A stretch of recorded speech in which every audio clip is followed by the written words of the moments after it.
Hello friends, मेरा नाम है सीए मिथुन जायसवाल। आज हम देखने वाले हैं chapter number 2, fundamental concepts and terminology. One shot रहेगा, क्विक रहेगा, आपके एग्जाम के पॉइंट से वेरी वेरी इंपॉर्टेंट चैप्टर है, जिसको मैं बहुत ही डिटेल्ड के अंदर और बहुत ही अच्छे वे के अंदर आपको मेरी नोट्स के साथ खत्म करूंगा, ताकि आपको क्या करेगा, आपकी पढ़ाई के अंदर मदद करेगा चीजों को समझने में और आपका टाइम काफी हद तक के कम कर देगा। तो विदाउट वेस्टिंग चलो शुरू करते हैं हमारे आज का ये वीडियो। तो आ जाते हैं हमारी नोट्स पे।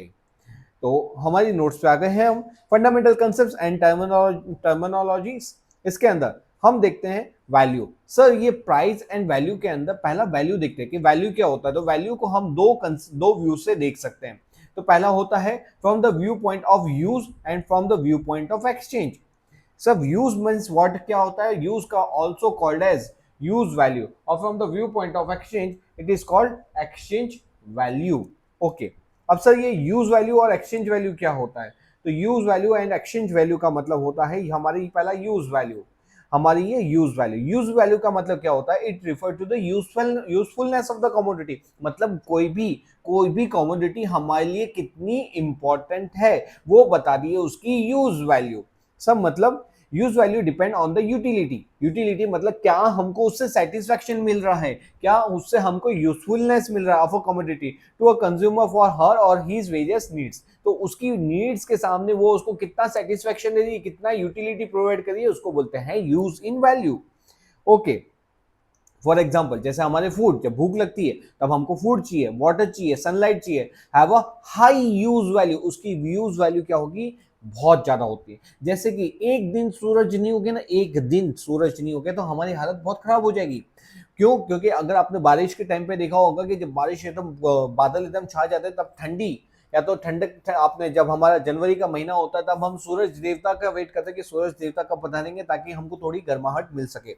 इसका मतलब क्या होता है, इसकी जो यूज वैल्यू है बहुत ज्यादा होती है, इसी को तो बोलते हैं यूज वैल्यू। ओके, वो हम हमारे लिए कितना यूजफुल है। If a commodity has a high use value then it is not necessary to say to have a high exchange value. Sir ये क्या है, ये क्या है, अगर कमोडिटी की हाई यूज वैल्यू है तो इसका मतलब ये नहीं है कि उसकी हाई एक्सचेंज वैल्यू होगी। बेटा देख, पहले मैं देखो एक्सचेंज वैल्यू समझाता हूँ फिर इस कंसेप्ट पे आता हूँ। ओके, चलो, तो एक्सचेंज वैल्यू बता दो। एक्सचेंज वैल्यू क्या मतलब, क्या होता है एक्सचेंज मतलब when you are paying something to get something. मतलब जब आप कुछ रिसीव करने के लिए कुछ पे करते हो तो उसको बोलते हैं एक्सचेंज वैल्यू। जैसे आपने वड़ा पाव खरीदा तो वड़ा पाव के लिए आपने पैसे दिए, वो उसकी क्या होगी, एक्सचेंज वैल्यू। सपोज 25 रुपए का वड़ा पाव लिया तो वो उसकी क्या हो गई, एक्सचेंज वैल्यू हो गई 25 रुपए की, एक वड़ा पाव 25 रुपए का। मतलब क्या हुआ बेटा, when a commodity service is exchanged for another commodity then the worth of one unit of this commodity is measured in terms of amount of other commodity which is in exchange for। मतलब हमने क्या उसके बदले exchange किया, वो उसकी क्या होती है, वो उसकी है होती है exchange value. Such word is called exchange value. मतलब जब हम कोई कमोडिटी को खरीदते हैं तो कमोडिटी क्या होती है, उसकी एक्सचेंज वैल्यू होती है। ओके, तो value in exchange depend on the scarcity of the resources. तो हमारी जो वैल्यू ऑफ एक्सचेंज है वो किसके ऊपर डिपेंड करती है, स्कैरसिटी के ऊपर। मतलब वो जो चीज है अबंडेंट क्वांटिटी में नहीं होती है, वो क्या होती है, वो स्कैर क्वांटिटी होती है। सो इसका मतलब क्या हुआ बेटा, देख एक सिंपल सा सपोज, सपोज तू एक गंगा नदी के किनारे खड़ा है, ठीक है, और वहां पे तेरे को प्यास लगी है और पानी एकदम प्योर है, तू क्या करेगा, वहां से आराम से उसको पानी पी लेगा। हाँ, या तो ऐसा है कि तू कोई जगह पे खड़ा है जहां पे क्या है, गवर्नमेंट ने वाटर सप्लाई का नल रखा हुआ है फॉर वाटर फॉर ड्रिंकिंग। तो वहां पे वाटर कैसा है, अबंडेंट इन सप्लाई है। क्या वहां पे देखो कुछ पे करना पड़ेगा क्या, नहीं, वहां पे कुछ भी पे नहीं करना पड़ेगा। लेकिन अगर तू ऐसी जगह पे खड़ा है जहां पे कोई भी फ्री सप्लाई नहीं है, तो वहां पे अगर कोई शॉप दिख रही है तो वहां पे जाके तू शॉप से पानी की बोतल खरीदेगा, उसके बदले तेरे को कुछ पे करना पड़ेगा। वही तो होती है उसकी एक्सचेंज वैल्यू। मतलब जब हम कुछ पे करते हैं उसको खरीदने के लिए, बिकॉज वो स्कैर होती है, वो इतनी मात्रा में नहीं होती कि हम क्या कर सके कि वो हमको फ्रीली मिल सके। तो उसके लिए हम उसको कुछ पे करते हैं, उसकी होती है एक्सचेंज वैल्यू। फॉर एग्जाम्पल जैसे 1 kg of wheat exchange for 1 kg of rice. ठीक है, जैसे ये हमारा बार्टर सिस्टम के हमने 1 kg व्हीट लिया, उसके जगह राइस के बदले व्हीट लिया। ठीक है। If a commodity has a high exchange value, चलो एक मिनट, अब इस पॉइंट पर आते हैं जिसके लिए मैंने आपको पॉइंट पेंडिंग रखा था। देख यहाँ पे जो यूज वैल्यू है ना, जैसे हमारा है एयर ले लो, ठीक है, हवा। हवा के आपको हवा में से ऑक्सीजन लेने के लिए क्या कुछ देना पड़ता है क्या? आपकी चलो आज मैं अगर 1 मिनट में 10, सपोज कि 10 क्या, मैं 1 मिनट के अंदर सपोज 20 बार इनहेल करने वाला हूं, तो क्या वो इनहेल के लिए आपको हर एक इनहेल पे कुछ पे करना पड़ता है क्या? नहीं, नहीं जी। क्या आपको ये जो सनलाइट है, आज बहुत धूप से में बैठने की इच्छा होगी, मस्त धूप का आनंद लेने की इच्छा होगी, क्या आप जब धूप में बैठते हो तो क्या उससे कुछ उसको उसको उसका आनंद लेने के लिए आपको कुछ पे करना पड़ता है क्या? नहीं जी नहीं, आपको कुछ पेमेंट नहीं करना पड़ता। मतलब कि क्या बेटा, कि उसकी यूज वैल्यू तो बहुत ज्यादा है लेकिन उसकी कुछ भी एक्सचेंज वैल्यू नहीं है। अब उल्टा हम एक्सचेंज वैल्यू के एंगल से सोचते हैं, अगर कोई चीज की बहुत हाई एक्सचेंज वैल्यू है, सर हीरे की अंगूठी है हमारे हाथ में, हीरे की अंगूठी, उसकी एक्सचेंज वैल्यू क्या होगी? उसकी एक्सचेंज वैल्यू बहुत हाई होगी। 50 तोला सोने की चेन है मेरे गले के अंदर, कितनी? 50 तोला। अब बताओ उसकी एक्सचेंज वैल्यू क्या ज्यादा होगी कि कम होगी? सर ऑफकोर्स सोने का भाव देखो, आप 50 तोला की बात करें 1 लाख के ऊपर निकल गया है, मतलब बेटा इसकी एक्सचेंज वैल्यू क्या है? हाई है। तो बता इसकी यूज वैल्यू कैसी होगी? सर उसका कुछ ना कुछ तो यूज होगा ही होगा बेटा। अगर उसकी एक्सचेंज वैल्यू हाई है ना, तो surely has some use value, मतलब उसकी यूज वैल्यू होगी ही होगी। समझ मतलब क्या है? हम हीरे की अंगूठी खरीद के जिसकी एक्सचेंज वैल्यू बहुत ज्यादा है उसको ऐसे ही नहीं फेंक देते। हम अगर सोने की चीज खरीद के उसको ऐसे ही नहीं फेंक देते। क्यों? क्योंकि उसकी कुछ ना कुछ हमको यूज वैल्यू लगती है, कि उसको पहनने पे हमको प्रेस्टीज फील होता है, उसको पहनने पे हमको एक आनंद आता है, वो उसकी यूज वैल्यू हो गई। समझा? मतलब क्या हुआ कि अगर कोई कमोडिटी है, अगर उसकी यूज वैल्यू हाई है, जैसे एयर, हवा, आप इनहेल नहीं करोगे ना 1 मिनट से ज्यादा तो क्या हो जाओगे? भगवान को प्यारे हो जाओगे। मतलब एयर जो है उसकी एक्सचेंज वैल्यू क्या है? बहुत, सॉरी, उसकी यूज वैल्यू क्या है? बहुत ज्यादा। ठीक है, लेकिन वहीं पे क्या आपको उसके लिए कुछ पेमेंट करना पड़ रहा है क्या? नहीं जी नहीं। मतलब क्या, अगर कोई चीज की यूज वैल्यू, क्या यूज वैल्यू अगर कोई चीज की बहुत ज्यादा है, क्या है? ज्यादा है, तो क्या मेरे को बताओ, क्या उसकी एक्सचेंज वैल्यू जीरो हो सकती है क्या? क्या उसकी एक्सचेंज वैल्यू जीरो हो सकती है? हाँ जी हाँ, हो सकती है। जैसे हमारा एयर, जैसे हमारा सनलाइट, ये क्या है? जिसकी यूज वैल्यू तो बहुत ज्यादा है लेकिन एक्सचेंज वैल्यू कुछ भी नहीं है। लेकिन उल्टी तरफ देख बेटा, जिसकी अगर हाई हाई एक्सचेंज वैल्यू, क्या है? हाई एक्सचेंज वैल्यू, जैसे हमारे गोल्ड, सिल्वर, ठीक है, कीमती हमारी कार, ये क्या है? अगर उसकी एक्सचेंज वैल्यू क्या है? हाई। तो बताओ बेटा, अगर मैं मर्सिडीज खरीदूं और क्या मर्सिडीज को रद्दी के भाव बेचूंगा कि मेरे कोई काम का नहीं है, ले जाओ, इसकी कोई यूज वैल्यू नहीं? नहीं जी नहीं। यहाँ पे क्या होगा, अगर कोई चीज की हाई एक्सचेंज वैल्यू है, मतलब उसकी उसकी कुछ ना कुछ यूज वैल्यू, कुछ ना कुछ यूज वैल्यू तो होगी ही होगी। कुछ ना कुछ, कुछ ना कहो, ला ला ला, आओ यहाँ पे, कुछ ना कुछ यूज वैल्यू तो होगी।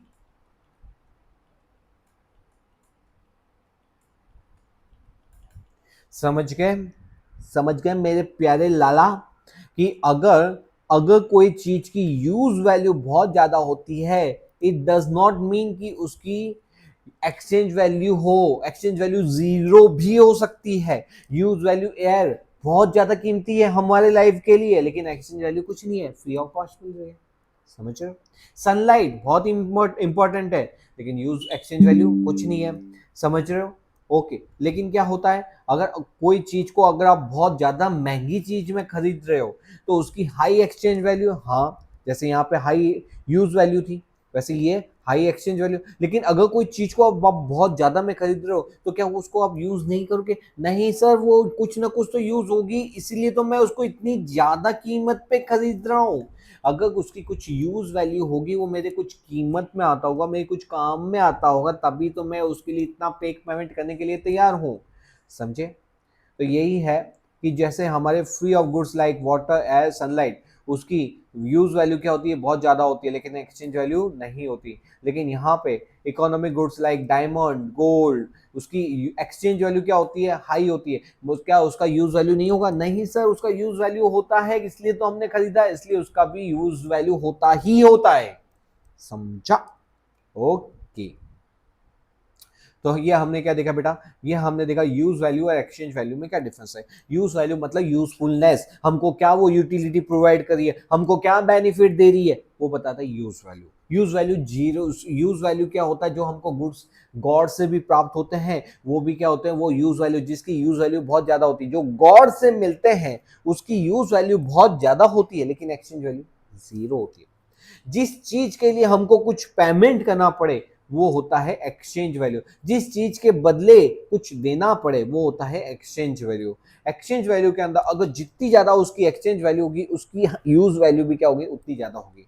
ऐसा कभी नहीं हो सकता कि किसी की एक्सचेंज वैल्यू बहुत ज्यादा हो लेकिन यूज वैल्यू एकदम जीरो हो। I hope now it is clear to you. Okay, next आ जाते हैं हम इकोनॉमिक्स के अंदर। बेटा देख, तू है ना यही चीज को बुक से पढ़ और यही चीज को मेरी नोट्स से पढ़। ये नोट्स को मैंने इतना सिंप्लीफाई किया है, ऐसे ही मैं अपना टैग नहीं रखता हूं कि इकोनॉमिक्स को इतना आसान बना दूंगा कि सपने में भी नहीं सोचा होगा। क्यों? क्योंकि जो मेरी नोट्स है, मेरे कंसेप्ट है, तुम्हारे दिमाग में ऐसे बैठ जाएंगे ना कि तुमको मालूम ही नहीं पड़ेगा कि तुम इकोनॉमिक्स में कब चैंप हो गए। यहाँ के जो बच्चे हैं, श्रीधर इंस्टीट्यूट हम चलाते हैं चांदखेड़ा अहमदाबाद के अंदर, जो बच्चे हैं इकोनॉमिक्स के अंदर 90 आराम से क्रॉस करते हैं बिकॉज ऑफ हमारी नोट्स, हमारे कंसेप्ट के द्वारा। चलो आ जाओ। इन इकोनॉमिक्स के अंदर हम किस चीज के ऊपर फोकस करते हैं? वैल्यू का मतलब, वैल्यू का मतलब कौन सी वैल्यू लेते हैं हम? Exchange value, not use value. हम यहाँ पे यूज वैल्यू को कंसिडर नहीं करते। कौन सी वैल्यू को कंसिडर करते हैं? एक्सचेंज वैल्यू को कंसिडर करते हैं। कौन सी वैल्यू को कंसिडर करते हैं बेटा? एक्सचेंज वैल्यू को कंसिडर करते हैं। यहाँ पे प्राइस का मतलब क्या होता है? प्राइस का मतलब जब भी हम कोई गुड्स को खरीदते हैं उसके बदले कुछ सामने मॉनेटरी वैल्यू देते हैं, उसको ही हम बोलते हैं प्राइस, उसी को बोलते हैं हम प्राइस। ओके, तो इकोनॉमी के अंदर वैसे तो क्या है, देखो यहाँ पे हमने, मैंने आपको शुरू में बताया था, यहाँ पे 2 पॉइंट, वैल्यू का मतलब 2 पॉइंट से आता है, यूज वैल्यू, एक्सचेंज वैल्यू। लेकिन हम इकोनॉमी को किस टर्म से देखते हैं? एक्सचेंज वैल्यू से। डिफरेंस हमने देख लिया था। अब हम आते हैं हमारे नेक्स्ट टॉपिक के ऊपर, goods and services. What we understand by the goods and what we understand by the services. Goods का मतलब क्या होता है? गुड्स मतलब ऐसी कोई भी चीज जो हमको फिजिकली दिखाई दे रही है, वो चीज क्या हो गई? गुड्स। आप किराना की शॉप पे जाते हो, वहां से कुछ खरीद रहे हो, वो हो गए गुड्स। ठीक है, लेकिन अगर आप क्या कर रहे हो, आप मोबाइल रिपेयरिंग की शॉप पे जा रहे हो, वहां पे अपना मोबाइल रिपेयर करवा के आते हो, वो हो गई आपकी सर्विसेज। तो गुड्स का मतलब क्या होगा? Commodity that have a physical existence are called goods. लेकिन सर्विसेज के अंदर क्या होता है? वो इनटेंजिबल होती है, वो मिस्टर इंडिया होती है। क्या होती है? मिस्टर इंडिया, जो दिखाई नहीं देता, इंटेंजिबल, और do not have the physical existence, जिसका कोई भी प्रकार का फिजिकल एग्जिस्टेंस नहीं हो, वो होता है services. They are mean to satisfy the need of consumption. जब हम कुछ चीज को हमको कंज्यूम करनी हो, कुछ जैसे हमको कार चाहिए, हमको व्हीकल चाहिए, तो वो हमारा कंजम्पशन हो गया, हम उसको कंज्यूम करने वाले, हम उसको यूज करने वाले, तो वहां पे गुड्स आता है। लेकिन they are mean to satisfy the needs of human life. जब ये क्या होता है? सर्विसेज हमारे नीड्स ऑफ ह्यूमन लाइफ को सेटिस्फाई करती है। ये क्या होता है? टेंजिबल, ये होते हैं इनटेंजिबल। यहाँ पे क्या होता है? Transfer of ownership. हम एक गुड्स, मैंने ये पेन आपको बेच दी, ही आपकी ओनरशिप चेंज हो गई, मेरे से आपके पास चली गई। लेकिन अगर डॉक्टर के पास जाते हो और डॉक्टर से सर्विसेज लेते हो, क्या तो क्या डॉक्टर का नॉलेज आपका नॉलेज हो गया क्या? नहीं। डॉक्टर की डिग्री क्या आपकी डिग्री हो गई क्या? जिसे मेरी दुनिया तेरी हो गई, क्या ऐसा होता है क्या? No, not a possible. जब हम गुड्स खरीदते हैं ना बेटा, गुड्स, तो वहां पे ट्रांसफर होता है ओनरशिप, लेकिन सर्विस के अंदर कोई ओनरशिप होती ही नहीं है। ठीक है, यहाँ पे सेपरेट के पॉइंट से सेपरेबल।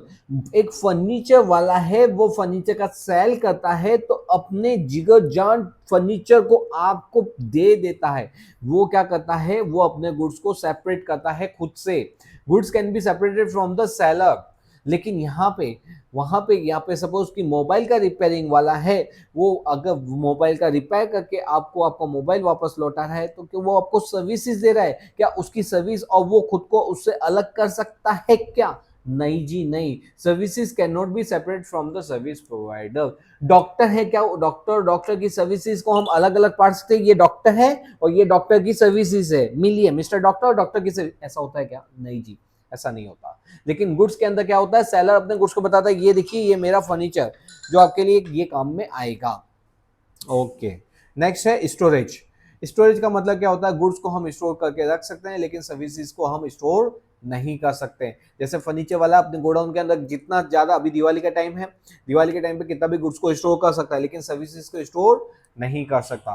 गुड्स क्या होते हैं, not all the goods are perishable. Sir perishable मतलब क्या होता है? पेरिशेबल मतलब ऐसी चीजें जो खराब हो जाती है। सर अगर आप एप्पल की शॉप पे जाके एप्पल खरीदते हो तो 2 दिन में बिगड़ जाएगा वो, लेकिन वहीं पे अगर आप फर्नीचर की शॉप पे जाते हो और फर्नीचर खरीदते हो, एयर कंडीशन खरीदते हो, या तो आप व्हीकल के शॉप पे जाके व्हीकल खरीद रहे हो, तो क्या वो खराब हो जाएगा क्या 2 दिन में? नहीं जी नहीं। मतलब ऑल गुड्स पेरिशेबल नेचर के नहीं होते।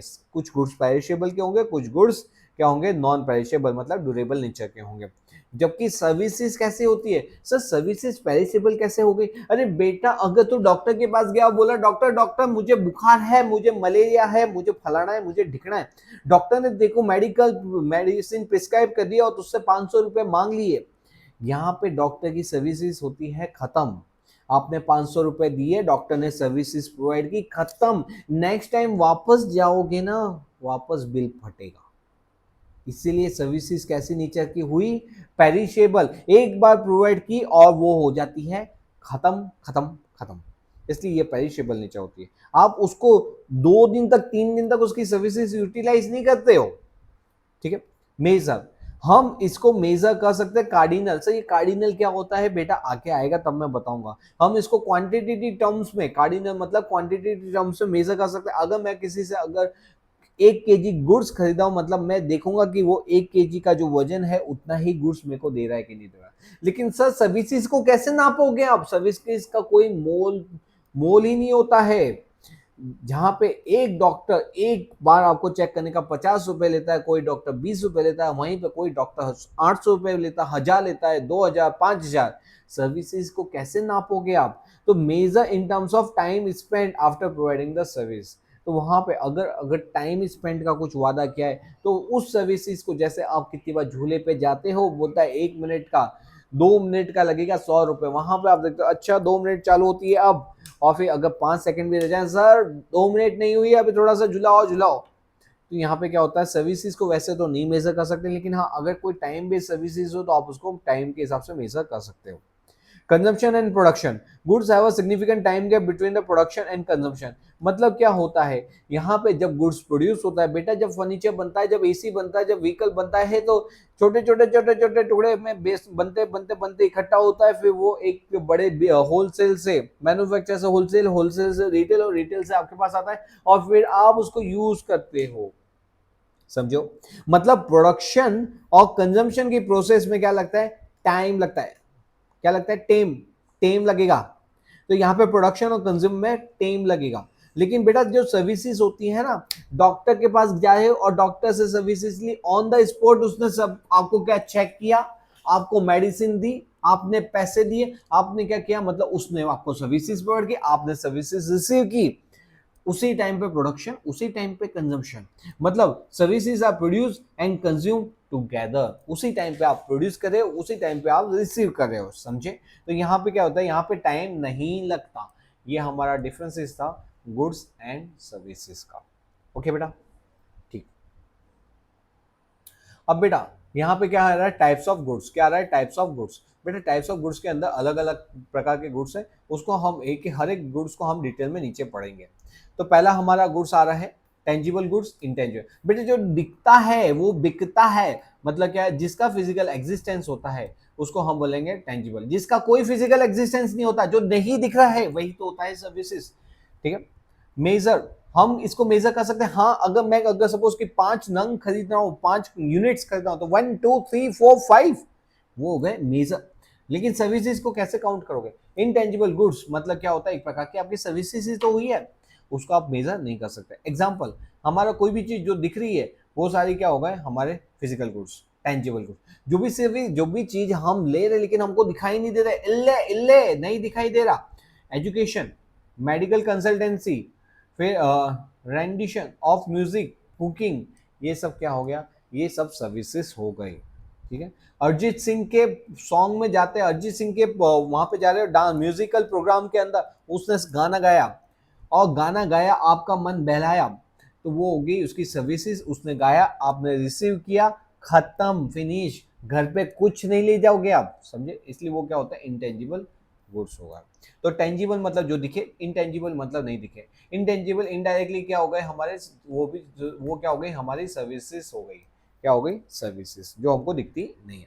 ओके, नेक्स्ट आ रहा है, देखो हम है ना गुड्स और अलग अलग प्रकार के गुड्स और सर्विसेज से, types of goods and services, उसके अंदर देख रहे हैं। पहला हमने देख लिया physical goods and intangible goods. Next आ रहा है हमारा non economic and economic goods. बेटा, नॉन इकोनॉमिक गुड्स का मतलब क्या हुआ? नॉन इकोनॉमिक गुड्स ऐसे गुड्स होते हैं जिसके सामने आपको कुछ भी मिलता नहीं है। Goods which do not command any exchange value, जिसके सामने कुछ नहीं मिलता, जिसकी कोई एक्सचेंज वैल्यू नहीं होती है। एक डॉक्टर है, अपने बच्चे को चेक करता है और उसको दवाई देता है, उसकी कोई फीस नहीं लेता। क्यों? क्योंकि ये तो मेरा बच्चा है, मेरा बच्चा है तो उससे थोड़ी फीस मांगेगा। तो वो क्या हो गया, नॉन इकोनॉमिक गुड्स। लेकिन वहीं पे इकोनॉमिक गुड्स का मतलब क्या होता है, वही डॉक्टर अगर अपने क्लिनिक पे बैठ के दूसरों को तपासता है, वहां से लोगों से पैसे लेता है उनको चेक करने का, because he is providing a services to you and hence he is charging a fee. तो ये कौन से गुड्स हो गए? ये हो गए हमारे इकोनॉमिक गुड्स। तो goods which command the exchange value, जिसकी कोई ना कोई एक्सचेंज वैल्यू होती है, that is called economic goods. Price, non economic goods के अंदर कोई भी, ये तो जिसकी कोई एक्सचेंज वैल्यू नहीं होती, तो यहाँ पे उसकी प्राइस कैसी होगी? कैसी फालतू बात कर रहे हो? ये होते हैं फ्री ऑफ कॉस्ट। जबकि यहाँ पे इकोनॉमिक गुड्स के अंदर क्या होता है, वहां पे आपको कुछ ना कुछ तो price, one has to pay the price to receive the services. Okay, यहाँ पे क्योंकि यहाँ पे हम within a family provide कर रहे हैं, हम इंटरनल प्रोवाइड कर रहे हैं, इसलिए यहाँ पे क्या होता है, ये अबंडेंट सप्लाई होता है। लेकिन यहाँ पे हम जब सर्विसेज देते हैं तो इसका जो सप्लाई होगा वो लिमिटेड होगा। अगर अरिजीत सिंह को आप सुनो, तो उसको आपने हायर किया 1 घंटे के लिए, तो उसको बोलोगे नहीं कि भाई सुनाते जा सुनाते जा सुनाते जा। तो यहाँ पे उसकी जो सर्विसेज होगी वो लिमिटेड होती है। वहीं पे अरिजीत सिंह की वाइफ उसके उसके हस्बैंड मतलब अरिजीत सिंह से जब गाना सुनेंगे तो उसके लिए ये नहीं पूछे कि सुनो अपॉइंटमेंट देना ना, कितने बजे का आओगे, कितने बजे आऊँ। ठीक है, वहाँ पे अबंडेंट सप्लाई, अपने घर की मुर्गी है, वैसे घर की मुर्गी दाल बराबर, सुनाते जा। Okay, nature, they are the free gifts of the nature. ये क्या होते हैं, जो हमारे नॉन इकोनॉमिक गुड्स होते हैं ना, वो फ्री गिफ्ट्स ऑफ नेचर होता है। सर मतलब क्या हुआ? मतलब बेटा जिसके लिए कुछ नहीं पे करना, जैसे हमारी सनलाइट, हमको कुछ पेमेंट करना पड़ रहा है क्या? नहीं जी नहीं। तो ये क्या हो गया, हमारा फ्री इकोनॉमिक्स गुड्स हो गया। लेकिन वहीं पे जो गुड्स जो क्या हुआ, मैन मेड है, क्या है, मैन मेड। मैन मेड का मतलब क्या हुआ कि आदमियों के द्वारा बनाए गए, वुमन के द्वारा नहीं, समझे? अरे मजाक कर रहा हूँ। मैन मेड का मतलब क्या हुआ बेटा? मैन मेड का मतलब हो गया कि जो भी इंसान के द्वारा बनाई गई चीजें हैं, उसकी हमको क्या हो देनी पड़ती है, उसका यूज के लिए हमको उसको अमाउंट पे करनी पड़ती है। इसी को बोला जाता है इकोनॉमिक गुड्स। ठीक है, use of resources, no such resources are required in their production. मतलब यहाँ पे क्या होता है, नॉन इकोनॉमिक गुड्स के लिए, प्रोडक्शन के लिए कुछ भी, no such resources are required in their production, उनके प्रोडक्शन के लिए ऐसा कोई रिसोर्सेज नहीं चाहिए होता। जबकि हम जब इकोनॉमिक गुड्स को बनाते हैं, उस केस के अंदर scarce are use to produce such goods. तो नॉन इकोनॉमिक गुड्स को प्रोवाइड करने के लिए कुछ भी हमको नहीं लगता है। जैसे एयर है, एयर को प्रोड्यूस करने के लिए, एयर को फ्रेश करने के लिए हमको कुछ करना पड़ेगा? नहीं, कुदरत ने और खुद ही क्रिएट कर दिया। वहीं पे हम जब स्केयर गुड्स को प्रोड्यूस करते हैं तो वहां पे कुछ ना कुछ तो पेमेंट करते ही करते हैं। समझ रहे हो? ओके, नेक्स्ट आता है बेटा ड्यूरेबल और नॉन ड्यूरेबल, तो अभी पढ़ा हमने, ड्यूरेबल एंड पेरिशेबल। ड्यूरेबल का मतलब क्या होता है, ड्यूरेबल का मतलब क्या होता है, जो ड्यूरेबल मतलब ऐसे गुड्स होते हैं जिसके अंदर, जिसकी लाइफ क्या होती है, बहुत ज्यादा होती है, जिसकी लाइफ बहुत ज्यादा होती है, वो ड्यूरेबल नेचर का हो गया। और नॉन ड्यूरेबल भी बोल सकते हैं या तो पेरिशेबल भी बोल सकते हैं। पेरिशेबल का मतलब क्या हो गया, पेरिशेबल मतलब जिसकी लाइफ ज्यादा नहीं होती, वो पेरिशेबल नेचर के होते हैं। जिसकी बहुत वापस से यहाँ पे मैंने बताया ड्यूरेबल, ड्यूरेबल मतलब लॉन्ग लाइफ हो गई, जैसे हमारे शूज, क्लोथ, टेलीविजन, वो ड्यूरेबल है। और जो बहुत ज्यादा टाइम तक नहीं रहते, जिसको हम एक ही बार कंज्यूम कर सकते, सब पेट्रोल, पेट्रोल है, मिल्क है, फ्रूट से एक बार कंज्यूम किया खत्म, वापस से भूख लगी, वापस से आपको मिल्क के लिए पैसे मिल्क के लिए पैसे देने पड़ेंगे, मिल्क खरीदना पड़ेगा और मिल्क आप फिर पी सकते हैं। सब पेट्रोल गाड़ी में एक बार डलवा दिया आपने, घुमा के ब्रूम ब्रूम ब्रूम करके पूरा गाड़ी का पेट्रोल उड़ा दिया, अब वापस से पेट्रोल चाहिए तो वापस से पे करो। इन शॉर्ट ये क्या होते हैं, ये हमारे पेरिशेबल नेचर होते हैं और ये ड्यूरेबल नेचर होते हैं। Sir private goods and public goods, private goods and public goods क्या होता है? सर प्राइवेट गुड्स मतलब क्या, मेरी खुद की प्रॉपर्टी, मेरा मोबाइल मेरा प्राइवेट गुड्स है। How dare you touch my mobile, it is own by me. तो हमारे जो प्राइवेट गुड्स होते हैं उसमें हमारी ओनरशिप होती है, nobody can use it without my permission, वो क्या हो गए, प्राइवेट गुड्स हो गए। लेकिन अगर पब्लिक गुड्स है, अगर सपोज आप पब्लिक गार्डन में जाते हो, वहां पे झूले पे बैठते हो, कोई आके बोलता है कि ओए झूले से उठ मेरे को बैठने दे, आप क्या बोलोगे, आपके डैडी का झूला है क्या, कि आपके मम्मी का झूला है, ऐसा बोलते हो ना। क्यों? क्योंकि वो क्या होते हैं, पब्लिक गुड्स होते हैं, वो किसी की प्रॉपर्टी नहीं होती है, वो सबकी प्रॉपर्टी होती है। हम बोलते हैं क्या आपके डैडी की प्रॉपर्टी है, नहीं, ये सभी के डैडी की प्रॉपर्टी है, मतलब सोसाइटी की प्रॉपर्टी है भाई। आप कैसे बोल सकते हैं कि उठ, यहाँ पे जब तक जो खाली जो बैठेगा, जिसकी लाठी उसका भैंस, मतलब जो बैठा है वो यूज करेगा, जैसे मैं उठ जाऊंगा बैठ जाना, ठीक है।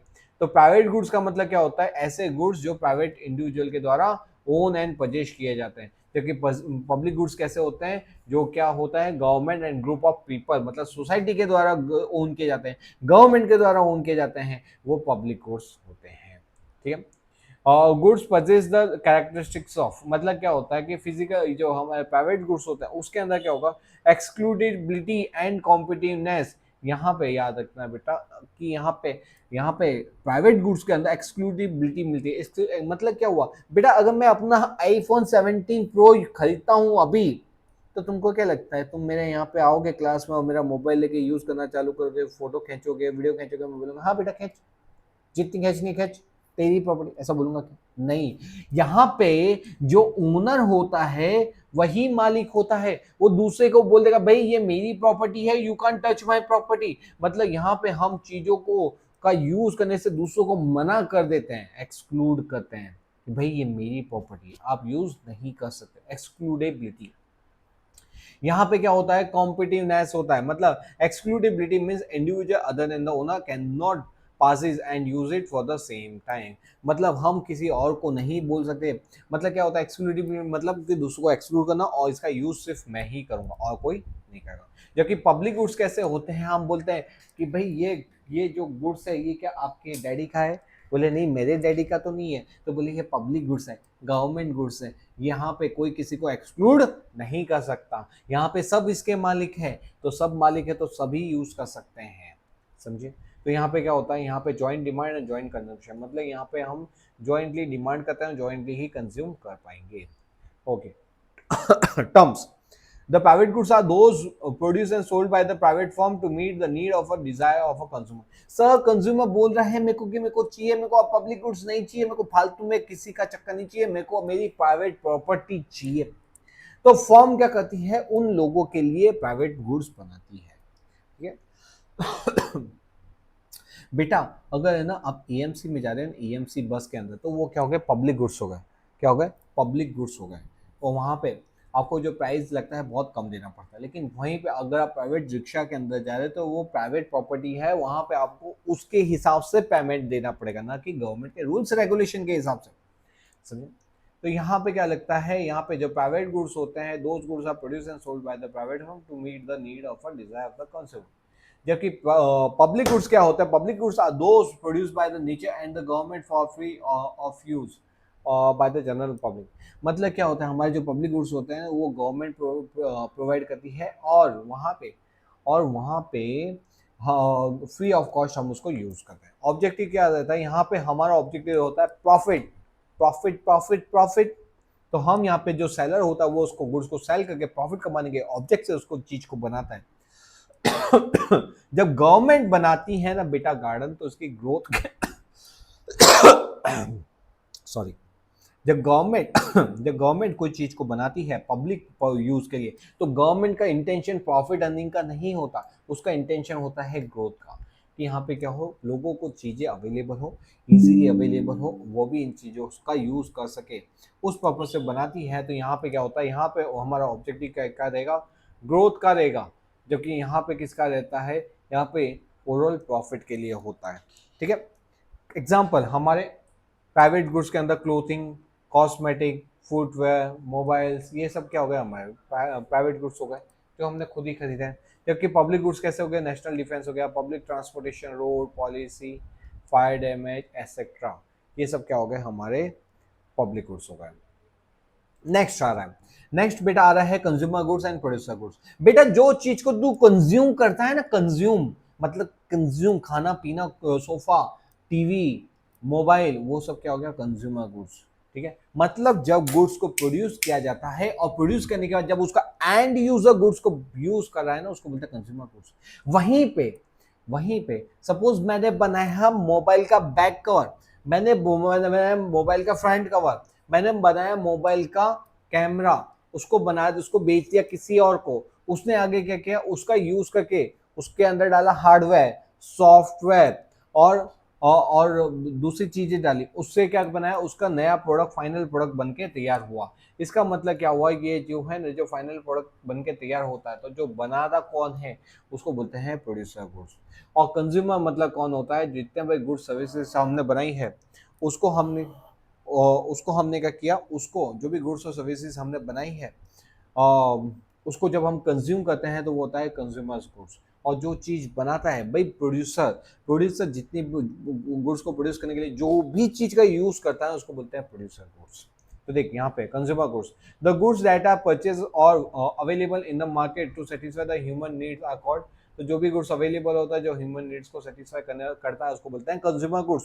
प्रोड्यूसर, देख बेटा यहाँ पे एक चीज याद रखना, किसके यूज के लिए, to satisfy the human needs, normal public की नीड्स। जबकि हम प्रोड्यूसर गुड्स के अंदर क्या देखेंगे, ऐसे गुड्स जो क्या होते हैं, इज मेड बाय, देख जो क्या होते हैं, जैसे कि हमारा purchase of raw material to produce another products, मतलब प्रोड्यूसर गुड्स से हम क्या करते हैं, दूसरा और प्रोडक्ट बनाते हैं। ठीक है, कुछ नया इनोवेशन करते हैं, कुछ नया प्रोडक्ट बनाते हैं, उसको बोलते हैं हम प्रोड्यूसर गुड्स। समझा, समझा कि नहीं। हमने मक्कई के दाने लिए किराना की शॉप से, लेकिन उसका हमने यूज किसके लिए किया, उसका यूज हमने पॉपकॉर्न बनाने के लिए किया। वो पॉपकॉर्न कहाँ बनाई हमने, वो पॉपकॉर्न बनाई बाहर।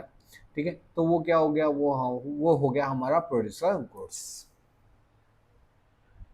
मतलब कोई भी चीज को प्रोड्यूस करने के लिए हम कोई दूसरी क्वांटिटी यूज करते हैं, raw as a raw material, उसपे से हम जब फाइनल प्रोडक्ट बनाते हैं तो वो हमारा प्रोड्यूसर गुड्स होता है। गुड्स परचेज बाय, यहाँ पे गुड्स कौन परचेज करता है, अल्टीमेट बायर या तो सेलर परचेज करता है। यहाँ पे बायर ही परचेज करेगा, सॉरी।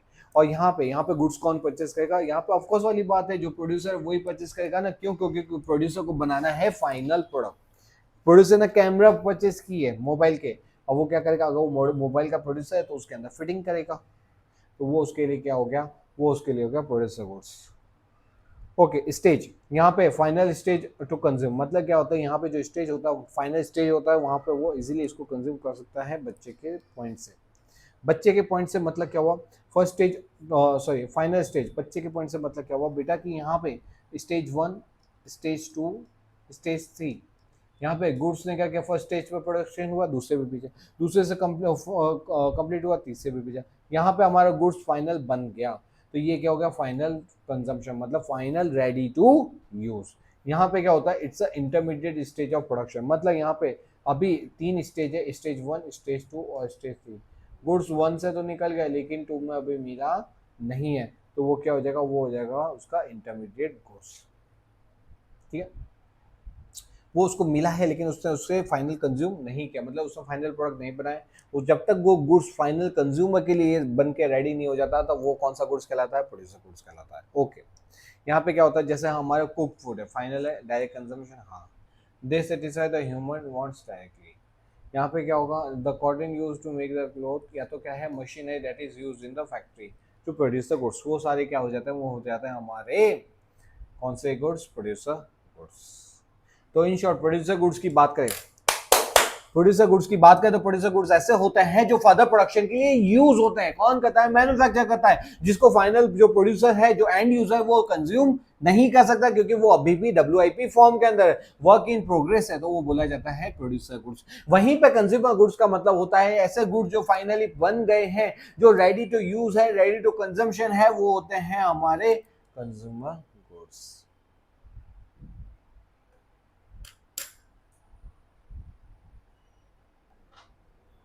तो बेटा ये था हमारा जो चैप्टर नंबर 2 है, इसके अंदर आधा चैप्टर हमने कर दिया ऑलरेडी।